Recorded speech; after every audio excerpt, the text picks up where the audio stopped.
देखिए हर खबर यहीं पर, सब्सक्राइब कीजिए TV9 भारतवर्ष।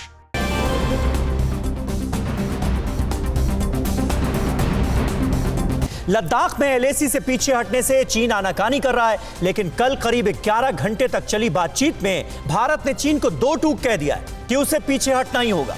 भारत ने अब चीन के किस प्रोपेगेंडा पर किया वार और अमेरिका ने टिकटॉक को कहा बेचने की डील जल्दी करो सील।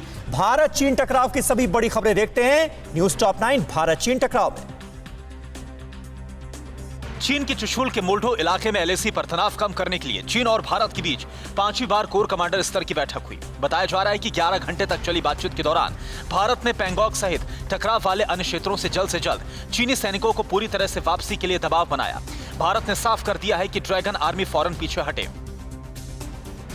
चीन ने आखिरकार स्वीकार कर लिया है कि उसका stealth fighter jet J-20 America के F-35 की कॉपी है। चीन की सरकारी विमान निर्माता company Chengdu aircraft design institute के मुख्य डिजाइनर यांग वी ने कहा कि चीन का J-20 फाइटर जेट अमेरिका के F-35 की कॉपी है, न कि रूस की स्टेल्थ फाइटर की।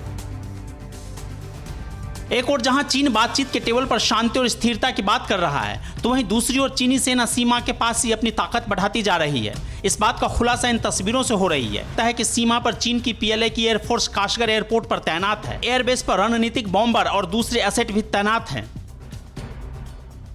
सेना को जल्द ही 14 अपग्रेड सारंग तोपें सौंपी जाएंगी। रक्षा मंत्रालय ने ऑर्डिनेंस फैक्ट्री बोर्ड के माध्यम से GCF और VFJ को पुरानी सारंग तोप को उन्नत करने की जिम्मेदारी सौंपी है।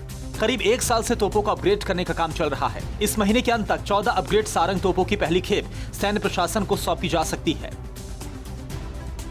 मोबाइल ऐप बड़ी कंपनियों की ठेकेदारी और चीनी सामानों पर रोक के बाद भारत अब उन 7 कॉलेज या यूनिवर्सिटी का रिव्यू कर रहा है जो चीनी भाषा, संस्कृति या फिर प्रोपेगेंडा को बढ़ावा देने में शामिल रहे हैं। इस पर चीन के ग्लोबल टाइम्स ने कहा, भारत के इस रवैये से सीमा पर तनाव कम करने की उसकी मंशा पर संदेह होता है।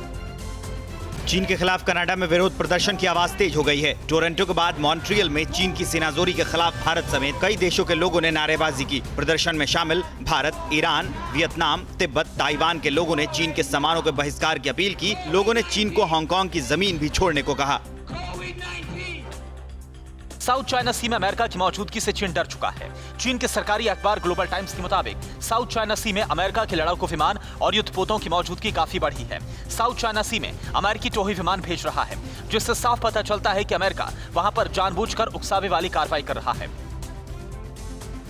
अमेरिका के राष्ट्रपति डोनाल्ड ट्रंप ने मोबाइल ऐप टिकटॉक को बनाने वाली ByteDance को माइक्रोसॉफ्ट को बेचने की डील को 45 दिनों में पूरा करने को कहा है। इससे पहले माइक्रोसॉफ्ट के CEO सत्या नाडेला ने ट्रंप के साथ मुलाकात के बाद कहा था कि टिकटॉक खरीदने का फैसला कुछ हफ्तों में हो जाएगा।